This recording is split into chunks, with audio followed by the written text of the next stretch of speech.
యోహాను సువార్త ధ్యానాలు 27వ భాగానికి రండి. మన వాక్య భాగాన్ని తీయండి ఒకసారి. యోహాను సువార్త 4వ అధ్యాయము మొదటి నుండి చూడండి. యోహాను సువార్త ఈ 4వ అధ్యాయం మొదటి 3 వచనాల సారాంశం ఏమిటంటే, యేసు ప్రభువారు యోహాను గారి కన్నా ఎక్కువ మందిని శిష్యులుగా చేసుకున్నారని ఇక్కడ రాయబడింది. యేసు ప్రభువారు ఎందుకు వచ్చారో యోహాను గారికి తెలుసండి? చెప్పాలి. యేసు ప్రభువారు ఎందుకు ఈ లోకానికి వచ్చారో బాప్తిస్మం ఇచ్చే యోహాను గారికి తెలుసు. అవును కదండి? యేసు ప్రభువారి కన్నా ముందు వచ్చిన యోహాను గారు ఎందుకు వచ్చారో యేసు ప్రభువారికి తెలుసా తెలియదా? తెలుసు. ఎందుకు ఆయన ఎందుకు వచ్చారని ముందున్నటువంటి గ్రంథాలు చేయబడ్డాయి. యేసు ప్రభువారి రాకకు ముందుగా మార్గం సిద్ధపరచడానికి యోహాను గారు వచ్చారు. బాగానే ఉంది. యేసు ప్రభువారి మార్గం సిద్ధపరచడానికి వచ్చిన యోహాను గారికి కొంతమంది శిష్యులుగా ఉన్నారు. ఆ శిష్యులు కొద్దిమంది అవ్వడం, యేసు ప్రభువారి పరిచర్యలో శిష్యులు ఎక్కువ మంది అవ్వడం ఇక్కడ జరుగుతుంది. యేసు ప్రభువారు ఏ ఉద్దేశంతో ఈ లోకానికి వచ్చారో యోహాను గారికి తెలుసు. యోహాను గారు ముందుగా ఏ ఉద్దేశంతో లోకానికి పంపబడ్డారో యేసు ప్రభువారికి తెలుసు. ఇంతవరకు బాగానే ఉంది. ఇంత అలాగ ఉన్నప్పుడు వారికి తెలిసినప్పుడు ఎవరికి ఎక్కువ మంది శిష్యులు, ఎవరికి తక్కువ మంది శిష్యులు ఉంటే ఏంటి ప్రయోజనం? ఇక్కడ ఎక్కువ తక్కువ తారతమ్యం ఎందుకు? నా మాట మీకు అర్థమైందండి? ఎక్కువ తక్కువ తారతమ్యం ఎందుకు? నీకు ఎక్కువ మంది ఉన్నారు, నాకు తక్కువ మంది ఉన్నారు అన్న భేదాభిప్రాయాలు ఎందుకు ఇక్కడ యేసు ప్రభువారికి యోహాను గారికి? యోహాను గారు దేవుడు కాదు, యోహాను గారు ప్రవక్త.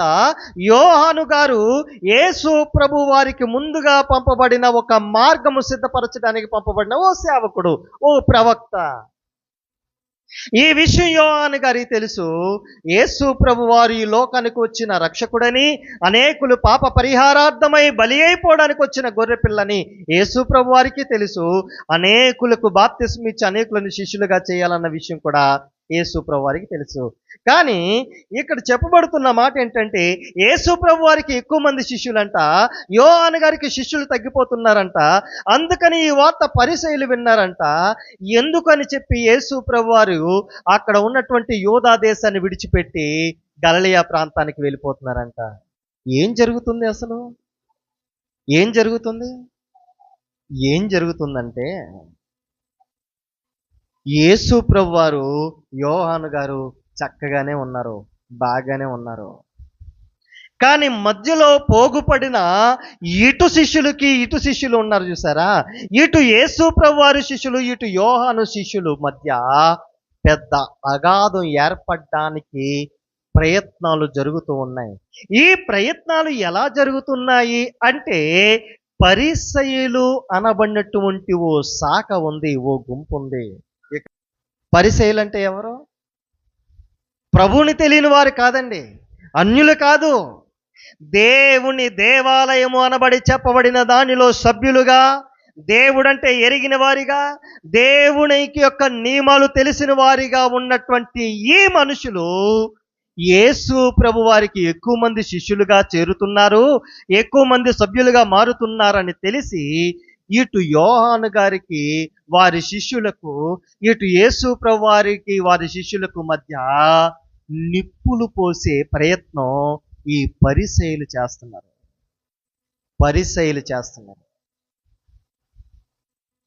ఏమంటారో తెలుసా? మీరేంటి ఇక్కడ ఉన్నారు? అయ్యో, వేలకు వేలెళ్ళే సంఘం ఉందండి, అక్కడ భలే ఉంటది తెలుసా? అవునా? అయ్యో, మా సంఘంలో ఎంతో మంది ఉంటారండి, చాలా కొద్ది మంది. అయ్యో, అక్కడ వేలకు వేల మంది ఉంటారండి, పెద్ద పెద్ద చర్చీలు, ఏసీ మందిరాలు. అయ్యయ్యో, అవునా? అయితే అక్కడికే వెళ్ళిపోదాం. అయ్యో, అక్కడ వాక్యం ఉంటుందా, వాక్యం ఉండదా? ఆత్మీయత ఉంటుందా, ఆత్మీయత ఉండదా? అయ్యో, ప్రేమకు ఉంటుందా అక్కడ అవకాశం అంటే ఏమో చెప్పలేము. కానీ ఈ చిచ్చులు పెట్టే పుల్లలు వేసే మాటలు ఉంటాయి చూసారా, అవి దేవుని నమ్మిన ప్రజల మధ్య చిచ్చు పెట్టే ఈ పుల్లల యొక్క మాటలు జాగ్రత్త అండి.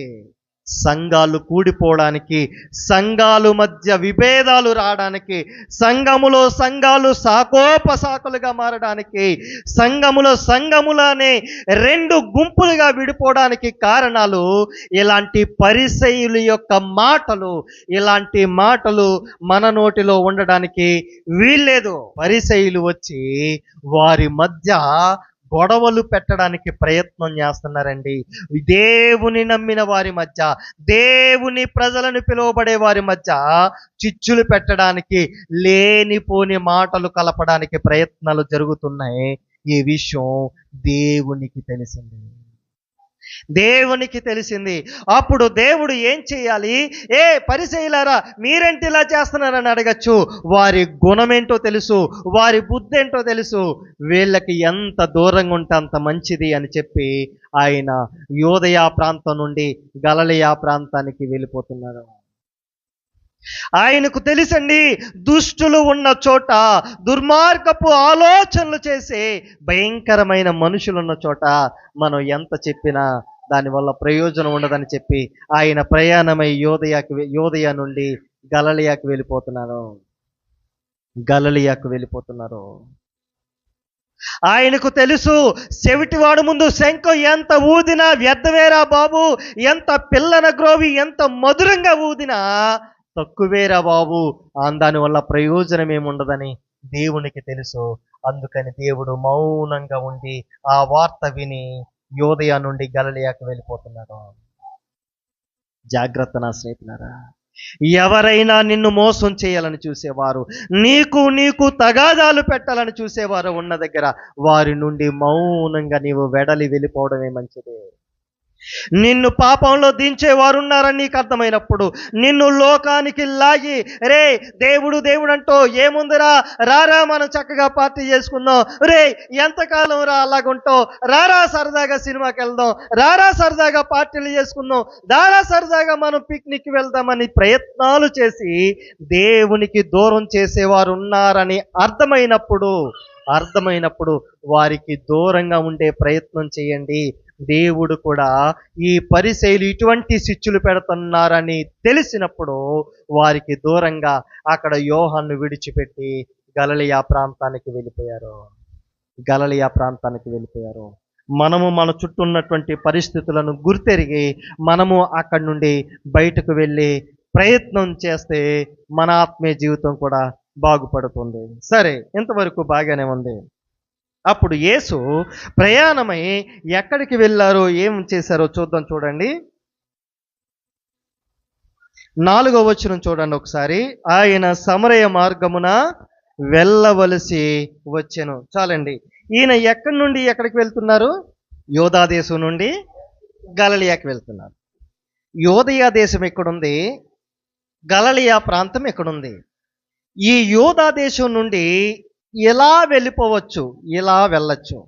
కానీ యూదులు ఇలా వెళ్ళకుండగా అలాగున యోర్దాను నది దాటి ఈ గలిలయ ప్రాంతానికి వెళ్తారు. ఎందుకు అంటే ఓ మాట చదివిస్తాను చూడండి. 4వ వచనం.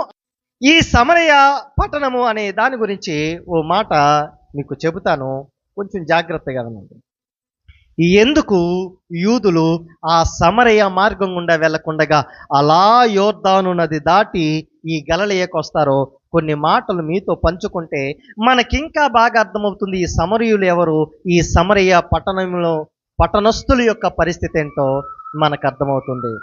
ఈ సమరయ పట్టణం ఎందుకు ఈ యూదా ప్రజలు అంతగా చేతరించుకోవడానికి అవకాశమైందో ఈ సమరయ పట్టణం గురించి ఓ మాట చూద్దాం. రాజుల మొదటి గ్రంథం 16వ అధ్యాయము 23 నుండి. షోమ్రోను అనే పదం కింద ఫుట్నోట్లో ఒక పదం ఉంది చూడండి, సమరయ. ఈ సమరయ పట్టణమన్నా షోమ్రోను పట్టణమన్నా రెండూ ఒకటే. ఈ సమరయ పట్టణం ఎలా ఏర్పడింది అంటే ఇశ్రాయేలీలను ఏలుతున్న లేక రాజ్య పరిపాలన చేస్తున్న ఒమ్రీ, చెప్పండి, ఒమ్రీ అనే రాజు ఈ ప్రజలను పరిపాలిస్తూ ఉన్నప్పుడు షేమేరు అనే ఒక అతని దగ్గర, ఓ వ్యక్తి దగ్గర 4 మణుగుల వెండికి ఓ కొండ ప్రాంతాన్ని ఈ ఇశ్రాయేలీల రాజు అయినటువంటి ఒమ్రీ కొన్నాడు. ఆ కొండ గల వ్యక్తి పేరు షేమేరు. ఇతని పేరును బట్టి ఆ కొండ మీద ఓ పట్టణం కట్టించాడు ఒమ్రీ. మంచిది, రాజ్యాన్ని పరిపాలిస్తున్నాడు. ఓ కొండగల ఎత్తైన ప్రాంతంలో ఓ పట్టణాన్ని కట్టించాడు. ఆ పట్టణానికి పేరు పెట్టాడు షోమ్రోను. ఈ షోమ్రోను అనే పట్టణానికి మరో పేరేంటి? సమరయ. బాగానే ఉంది కదా. కానీ ఈ పట్టణం కట్టించినటువంటి ఈ ఒమ్రీ అనే వ్యక్తి దేవుని మీద ఆధారపడకుండా ఏం చేశాడు? దేవుని దృష్టికి చెడు నడత నడిచాడు. ఈ ఒమ్రీకి ఒక కొడుకు కూడా ఉన్నాడు. అతని పేరు ఆహాబు. కింద 31వ వచనంలో ఉంటది. ఎవరు వీళ్ళు? చెప్పాలి. ఎవరండి? దేవుని ప్రజలను పరిపాలించే నాయకులు, దేవుని చేత పిలువబడిన నాయకులు, దేవుని చేత ఏర్పాటు చేయబడిన రాజ్యాన్ని పరిపాలించే రాజులు దేవుని దృష్టికి చెడుతనము జరిగించి దేవునికి వ్యతిరేకమైన విగ్రహాలను పూజించి వాటిని నమస్కరించి వాటిని నిలవబెట్టి వాటికి దహన బలులు అర్పించేవారంట. ఈ మాటలు వింటున్న నా ప్రియమైన సోదరి, నా స్నేహితులారా, ఈ సమరయ పట్టణ పరిస్థితి ఎలా తయారైందో తెలుసండి. దేవుని పరిపాలన చేస్తున్నటువంటి దేవుని ప్రజలను పరిపాలించే ఈ రాజు పట్టణాన్ని కట్టించి ఆ పట్టణములో విగ్రహారాధన, పట్టణములో వ్యభిచారాలు, పట్టణములో పాపములు, పట్టణములో కలంకములు కలిగి జీవించే రీతిగా ఈ పట్టణం తయారైంది. దేవుని పట్టణమా అని పిలువబడి, దేవుని ప్రజలు పిలువబడే పట్టణమా అని పిలువబడే దాంట్లో జారత్వము, దేవుని పట్టణం అని పిలువబడే ఈ షోమ్రోనులో మోసాలు, వ్యభిచారాలు, పాప యోచనలు జరుగుతున్నాయండి. ఈ మాటలు వింటున్న నా ప్రియమైన సోదరి, నా స్నేహితులారా, అలనాడు దేవుని చేత ఏర్పాటు చేయబడిన దేవుని ప్రజలు నివసించే ఆ పట్టణంలో ఇన్ని పాపాలున్నాయి. అదే దేవుని చేత పిలువబడిన మనము, దేవుని చేత ప్రత్యేకించబడిన మనలో ఇంకెన్ని పాపాలున్నాయి. ఆ దేవుడు చూసి అసహించుకొని దేవుని దృష్టికి చెడు నడత నడిచినట్టుగా మనము కూడా చెడు నడత నడిచే రీతిగా ఏమైనా మారిపోయేవేమో ఆలోచించి పరీక్షించండి. మనము ఒకప్పుడు షోమ్రోనుమే, మనము ఒకప్పుడు సమరయ పట్టణస్థలమే. అందులో దేవుని ప్రజలు, దేవుని చేత పిలువబడిన వారు ఉన్నారు. మనము దేవుని చేత ఏర్పాటు చేయబడిన మనము కూడా ఉండి, మనము కూడా మన ఇష్టానుసారంగా జారత్వము జరిగిస్తూ, మోసాలు జరిగిస్తూ, అన్యాయాలు, అక్రమాలతో ఉండిపోయేవేమో. జాగ్రత్త నా స్నేహితులారా, జాగ్రత్త. 2 రాజులు 17 24 నుండి 41 వరకు మనం చదివితే మనకు అర్థమైపోతుంది. చూడండి, అక్కడ ఈ షోమ్రోను పట్టణాన్ని, అంటే ఈ సమరయ పట్టణాన్ని ఎవరు కట్టారు? ఒమ్రీ అనగా ఇశ్రాయేలును పరిపాలించే రాజు కట్టాడు కదా. రాజు కట్టి తను పరిపాలన చేశాడు, ముగించాడు. తన కొడుకైనటువంటి ఆహాబు వచ్చాడు, పరిపాలన చేశాడు, విగ్రహాలు నిలబెట్టాడు. పాపం, మోసం, అక్రమం, అన్యాయం, వ్యభిచారం అన్నీ పెరిగిపోయినాయి. దేవుడు చూస్తూ ఊరుకోలేకపోయాడు. అషూరు రాజు వచ్చాడు, పట్టణాన్ని చూశాడు. భలే ఉంది ఈ పట్టణం, చాలా బాగుంది ఈ పట్టణం అనుకున్నాడు. ఆ పట్టణానికి ముట్టడి వేశాడు.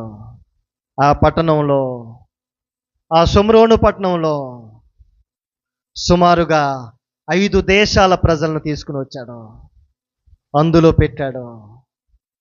వారు వీరితో కలిసి, వీరు వారితో కలిసి ఆ దేశాన్ని స్వాధీనపరుచుకున్నారు. ఒకప్పుడు ఇశ్రాయేలీల దేశముగా పిలువబడిన ఈ దేశం, ఇశ్రాయేలీల పట్టణంగా పిలువబడిన ఆ పట్టణం, ఇశ్రాయేలీల ప్రజలు నివసించే ఆ స్థలాలు అన్యుల చేత, అన్యుల యొక్క వంశంలోనికి, అన్యుల చెప్పు చేతల్లోనికి వెళ్ళిపోయినాయి. అన్యుల చెప్పు చేతల్లోనికి వెళ్ళిపోయినాయి. ఏం జరిగింది? దేవుని ప్రజల మీద అధికారం చేయడం ప్రారంభించారు. దేవుని ప్రజలను, స్త్రీలను వీళ్ళకి, పురుషులను వీళ్ళకి మార్చుకోవడం ప్రారంభించారు. వారు సంబంధాలు పెట్టుకోవడం ప్రారంభించారు. వారు అక్రమ సంబంధాలుగా మార్చబడి, దేవుడు ముందే చెప్పాడు, ఒక అన్యునితోటి వియ్యమందుకోకూడదు, నీవు అన్యులతో వియ్యమందడానికి వీల్లేదు. క్రైస్తవునే వివాహం చేసుకోవాలి. ఓ క్రైస్తవుడు వివాహానికి ముందుగా పాపము చేయకూడదు. ఓ క్రైస్తవుడు వివాహానికి ముందుగా వ్యభిచారము చేయకూడదు. ఇలా అనేక నియమాలు నియమిస్తే ఆ నియమాలన్నిటినీ మీరిపోయారు.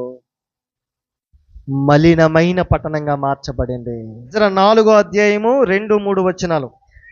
జెరుబ్బబేలు, మీతో కలిసి మీ దేవుడైన యెహోవా మందిరంలో మేము బలులు అర్పించాం కదా, మీతో కలిసి దేవాలయంలో పనిచేస్తాం, మీ దేవుణ్ణి మేము ఆశ్రయిస్తాం. జెరుబ్బబేలు ఒప్పుకోలేదు. ఈ షోమ్రోన్ని మీరు ఆక్రమించుకోవడమే కాక, మా దేవుడైన యెహోవా మందిరాన్ని కట్టడానికి మీ వీల్లేదు అని చెబితే వారన్నారు, అయితే పోతే పోండి, మా రాజు మాకు ఆజ్ఞాపించాడు, మేమే ఓ మందిరాన్ని కట్టుకుంటాం, మేమే మా మందిరాన్ని కట్టుకుంటాం. మీరు వద్దనడానికి మీరే పాటివారు. మాకు దేవుళ్ళు లేరా, దేవతలు లేరా? మరలా విగ్రహారాధన ప్రారంభం. ఇక్కడ కొన్ని నిమిషాలు ఆగాలి, మనం జాగ్రత్తగా వినండి. షోమ్రోను ఆక్రమించబడింది అష్షూరు రాజు చేత. అష్షూరు రాజు 5 దేశాల ప్రజలను తీసుకొచ్చి అందులో పెట్టాడు. ఈ 5 దేశాల ప్రజలు ఈ ఇశ్రాయేలీల ప్రజలతో కలిసి ఆ దేశ ప్రజల యొక్క అడుగు జాడల్లోనికి వెళ్ళిపోయారు. జాగ్రత్తగా వినండి. దేవుడు నిన్ను ప్రత్యేకించబడిన జనాంగముగా, దేవుని పట్టణముగా, దేవుని ఇల్లుగా నిన్ను నన్ను చేసుకున్నాడు. అపవాది అయినటువంటి, అలనాడు అష్షూరు రాజు అయినటువంటి అన్యరాజు అన్య దేశ ప్రజలను తీసుకొచ్చి పెట్టినట్టుగా అపవాది అన్యజనుల్లో ఉన్నటువంటి పరిస్థితులను, పద్ధతులను తీసుకొచ్చి మనలో పెడుతున్నాడు. ఈ అన్యజనుల యొక్క ఇష్టాలు, వారి పనులు చూసి అవునా భలే ఉన్నాయని మొగ్గు చూపేవారు కొంతమంది. పోనీలే, వారి కింద మేము బానిసలుగా ఉన్నాం కదా, వారు చెప్పు చేతల్లో ఉండాలి కదా, సరే వారు పెద్దవారు కదా, వారు కులంలో అగ్రస్థానంలో ఉన్నవారు కదా, వారు ధనములో సంపన్నులు కదా, వారు చెప్పినట్టు చేసేద్దాం. వద్దండి, ఓ మాట ఎప్పుడు మర్చిపోకండి. ఓ ధనమున్న వ్యక్తి ఉంటే ఆ ధనమున్న వ్యక్తి కన్నా గొప్పవాడు నీవు నేను సేవించే దేవుడు. ఓ అధికమైన సంపన్నమైన పెద్ద ఉద్యోగస్తుడైతే ఆ ఉద్యోగస్తుని కన్నా గొప్పవాడు మనం సేవిస్తున్న దేవుడు. ఆ దేవుణ్ణి తక్కువగా చేయకండి. ఈ షోమ్రోను అనగా ఈ సమరయ పట్టణంలో ఉన్నటువంటి మనుషులందరూ ఇశ్రాయేలీల ప్రజలను మభ్యపెట్టే ప్రయత్నం చేశారు. వారు మభ్యపెట్టినందుకు ఇశ్రాయేలీల ప్రజలు వారితో కలిసి దేవుని నామానికి అవమానకరంగా జీవించారు. మనము అన్యులతో కలిసి, దేవుని ఎరగని వారితో కలిసి, అయ్యో ఏమండి మేము మీ మందిరాలకు వస్తాం, మీరు పెట్టే మేము తింటాం కదా, మీరు మా మందిరాలకు రారు, మేము పెట్టేవి తినరేంటి? ఏం చెప్తాం మనం సమాధానం? ఏమండి మేము తిరుపతిలో ప్రసాదం తెచ్చాం, మీరు తీసుకోరే, మేము మీ మందిరానికి వచ్చి క్రిస్మస్కి భోజనం పెడతారు, తినవా మేము? అయ్యో మీ మీటింగ్స్ పెట్టుకుంటారు, వస్తాము, కానుకలు ఇస్తాము, మీరు ఏదో ప్రసాదం ఇస్తారు కదా, భోజనాలు పెడతారు కదా, మేము ప్రేమగా తింటాం, మేం పెట్టే మీరెందుకు తినరు? అవును నిజమే కదా, తినేస్తే ఏమైంది, పోయే. తినేసేవాళ్ళు ఎంతమంది లేరు, తినేవాళ్ళు ఎంతమంది లేరు. ఒక విషయం మర్చిపోకండి, దేవుడు మనలను ప్రత్యేకమైన జనాంగంగా ఉంచాడు, ఓ ప్రత్యేకమైన ప్రజలుగా ఉంచాడు. కాబట్టి జాగ్రత్త అండి. అంటే పాస్టర్ గారు ఇప్పుడు మీరు చెప్పింది అన్యులు పిలిస్తే అన్యులు పెట్టిని మనం తినకూడదు అంతే కదా? నేను అలా అనలేదు. వారు దేవతలకు అర్పించిన విగ్రహ అర్పితాలు తినకూడదని మాత్రం చెబుతున్నాను. ఓ కన్యుడు వారి ఇంటిలో ఎవరో ఒకరు చనిపోయారు, మనం వెళ్ళొచ్చా వెళ్ళకూడదా? భోజనం చేయొచ్చా చేయకూడదా? అయ్యో కన్యులు విగ్రహారాధన, అయ్యో వాళ్ళన్నీ కూడా ఆచారాలు చేస్తారు, మనం వెళ్ళకూడదు. చాలా మందిలో ఉన్న అభిప్రాయం ఇది. అన్యుల ఇంటిలో ఎవరైనా మరణిస్తే వెళ్ళండి, ఓదార్చండి, ఆదరించండి, వారు పెట్టింది తినిరండి, సంతోషంగా తినిరండి. అన్యులు వివాహం చేసుకుంటే చాలా చక్కగా రెడీ అయి వెళ్తాం మనం, కానీ ఎవరైనా మరణించారంటే వెళ్ళలేం.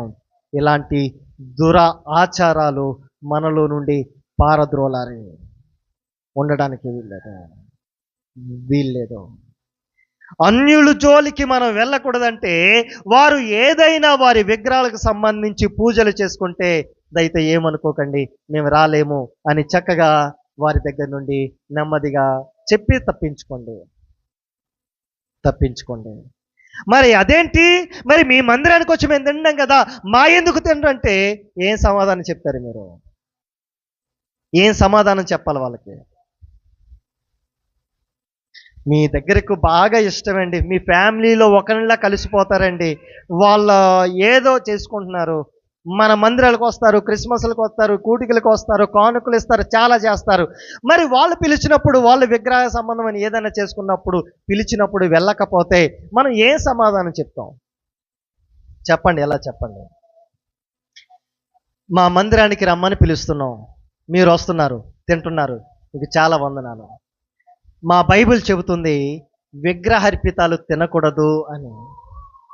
మీ గ్రంథం కూడా ఆ యేసు ప్రభుకి సంబంధించిన ఏమీ తినొద్దని మీ గ్రంథాలు కూడా చెప్తే మేము ఏమీ అనుకోము, మీరు తినడం మానేయండి, తప్పేమీ లేదు. మీరు అర్పించిన విగ్రహార్పితాలు తినకూడదని మా బైబిల్ చెబుతుంది, మా దేవుడు చెబుతున్నాడు, కాబట్టి నేను తినము అని చెప్పి వారితో చెప్పండి. కానీ వారితో ఇలా చెప్పండి, మీరు విగ్రహార్పితాలు కానివి ఏమైనా పెట్టండి, ప్రేమతో మేము స్వీకరించి తింటాం అని చెప్పి నిశ్చింతగా తినేయండి. ఓ మాట మర్చిపోకండి, మనకు దేవుడు అనుగ్రహించిన గొప్ప అద్భుతమైన వరం ఏంటంటే మనము దేనిని తిన్నా ప్రార్థించుకుని తింటాం. అవునండి, ఎంతమంది ప్రార్థించి భోజనం చేస్తారు? ప్రార్థన చేసి భోజనం చేస్తారు. కొంతమంది ఇంకా పెట్టిందే అవకాశం, ఇంకా కళ్ళు మూసుకుంటే ఏమైపోద్దని గబరా కళ్ళు మూసుకుంటారు, తినేస్తారు అంతే.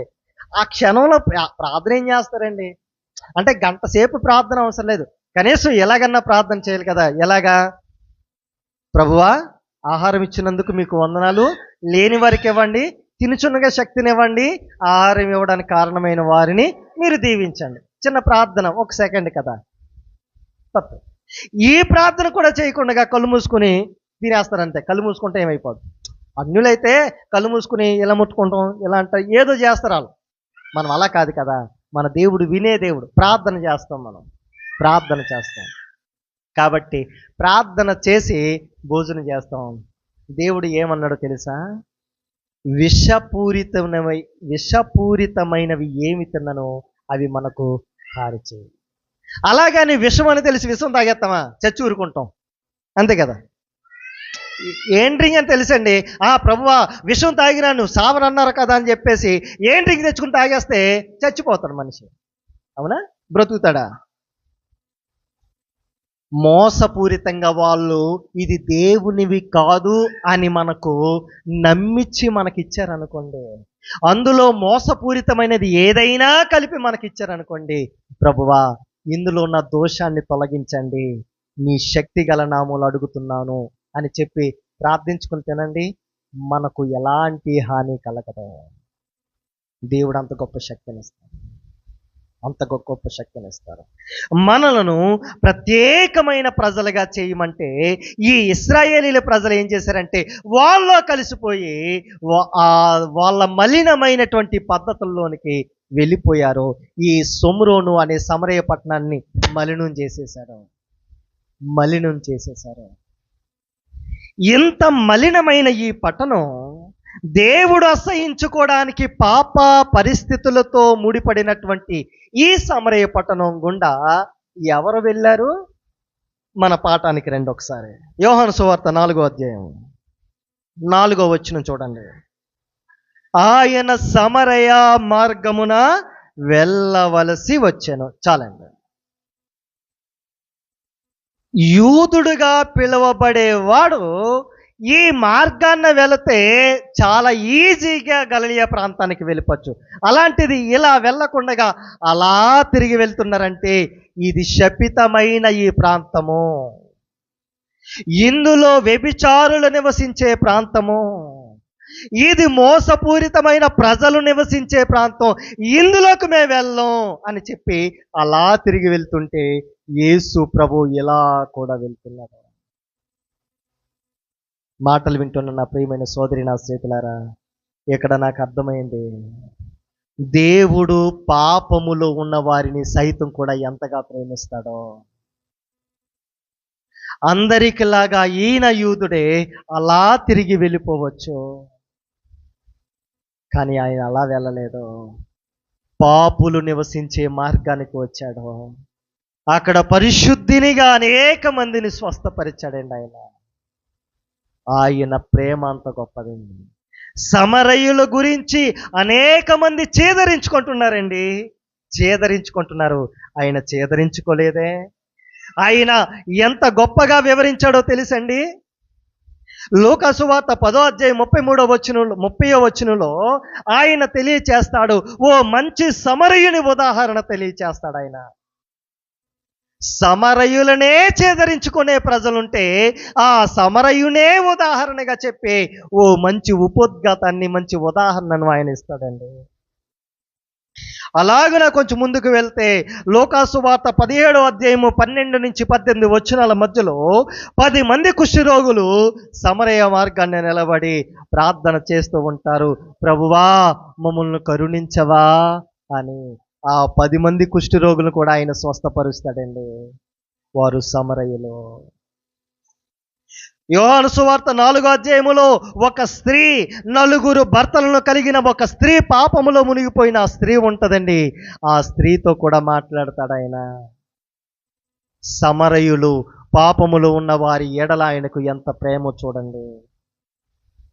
ఆయన 4వ అధ్యాయము యోహాను సువార్త 40వ వచనంలో ఉంటది. ఈ సమరయ పట్టణంలో 2 రోజుల పాటు ఆయన నివసించాడటండి. సమరయులు అంటే ఆయన పట్టణాన్ని ఎంతగా ప్రేమించాడో ఆయన.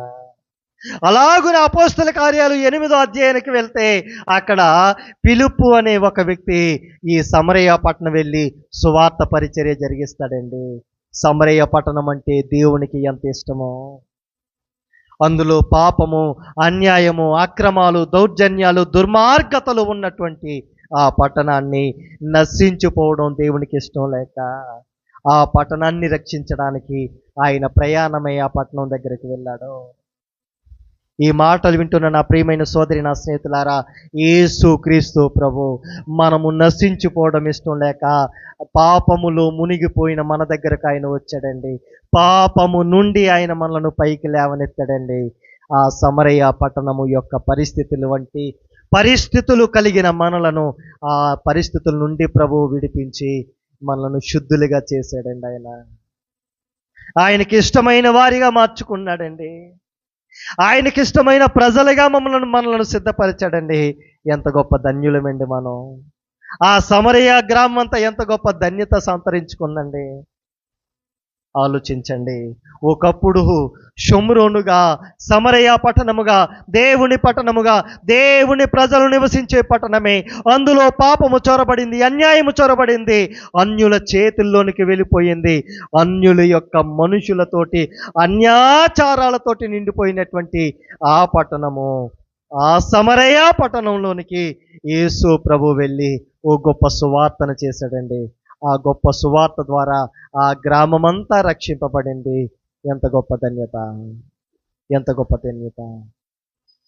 నా స్నేహితులారా, ఆ సమరయ పట్టణానికి సువార్త రావడానికి కారణమైనటువంటి ఓ స్త్రీ ఉన్నది. ఆ స్త్రీ గురించి వచ్చే వారం మనం చూసే ప్రయత్నం చేద్దాం.